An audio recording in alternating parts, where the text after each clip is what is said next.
Did you know that choosing something to watch on Netflix is the leading cause of aneurysms in this country? It's true. I read it on the internet.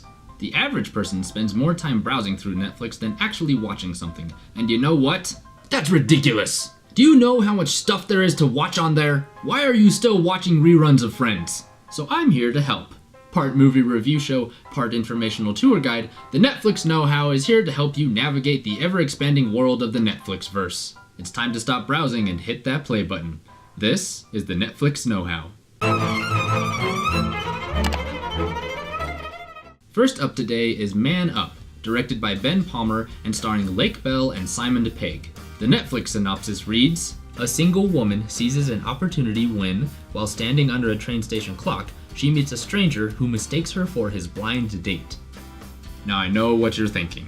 Sounds like whatever mediocre schlock Hallmark Channel has churned out this week. And you know what? You're right. It does sound like that. But this one comes with a twist. It's actually good. Most of the credit goes to Bell and Pegg, whose natural chemistry is so bubbly and energetic it would make a high school science teacher proud. They're so good, in fact, that they almost had me believing that opposites really do attract. Because one's a cynical curmudgeon and the other's a hopeless romantic.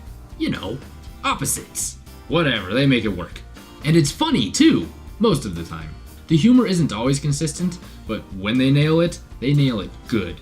Especially with a side character named Sean. I don't want to say spoiler alert, but can I say creepy stalker alert? I'd also like to applaud the film for not making a huge deal out of the lie. You know, the one where she lies about being his blind date in the first place. God, I hate stories that focus on the lie. I'm looking at you, Bug's Life. She still gets found out halfway through, and he still gets upset. Understandably. But thankfully, he puts on his big boy pants and moves on. I think that's a good way to sum up this movie. It's a film about moving on. Overall, I thought this was a fun little rom-com with great performances and just enough originality to make it stand out above the rest. Thumbs up. Next up is Mr. Nobody, written and directed by Jaco von Dormael and starring Jared Leto. The Netflix synopsis reads, the last mortal in a world of immortals, Nemo Nobody begins reviewing his life at the age of 120, trying to determine if he made the right decisions. Oh, isn't that a cute little description? Guys, this is a huge freaking movie. The best way I can explain it is, it's kind of like Forrest Gump if Forrest Gump was a grandiose philosophical sci-fi piece and Forrest lived a whole bunch of different parallel lives at the same time rather than just the one single life he did end up living. Is any of this making sense? Basically, what I'm trying to say is that this movie is a massive, sprawling, mesmerizing spiderweb. The story follows not just the life of Mr. Nobody, but of all the potential lives he could have lived based on the different choices he could have made. Does he choose to live with his mother or father after their divorce? Does he choose to pursue that pretty young girl he meets? Does he choose to try and save his failing marriage? We get to see all the potential outcomes of these questions and more. And though I personally found this film to be captivating and breathtaking at every turn, I will admit it is a lot to take in. It really does do a fantastic job of capturing the importance of choice and the life-changing consequences that may come with them. My only real gripe is that it's not exactly an easy film to follow. I know, shocking after everything I've said about it so far.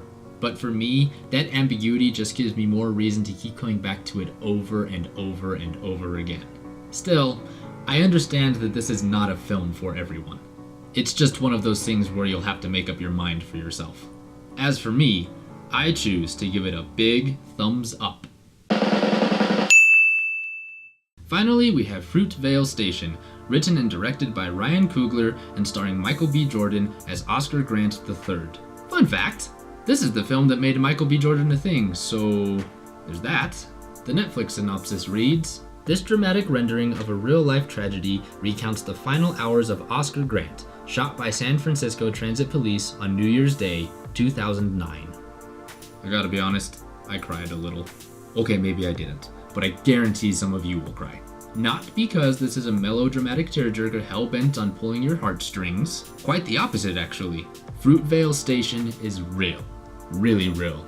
Not like evening news real, but real in the sense that it depicts this young man as the real person he was, imperfections and all.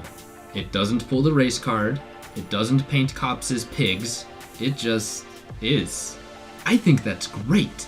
I love that this film just shows him as a regular guy with regular problems. Because he was just a regular guy with regular problems.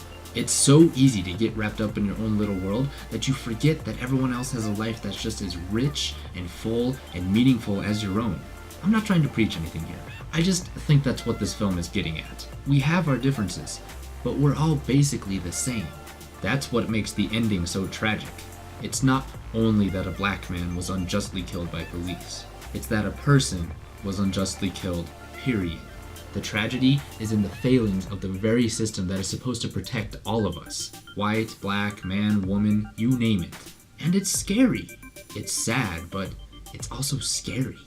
I think that no matter who you are, there is something to be taken from this film. It is a film that needs to be watched. Thumbs up.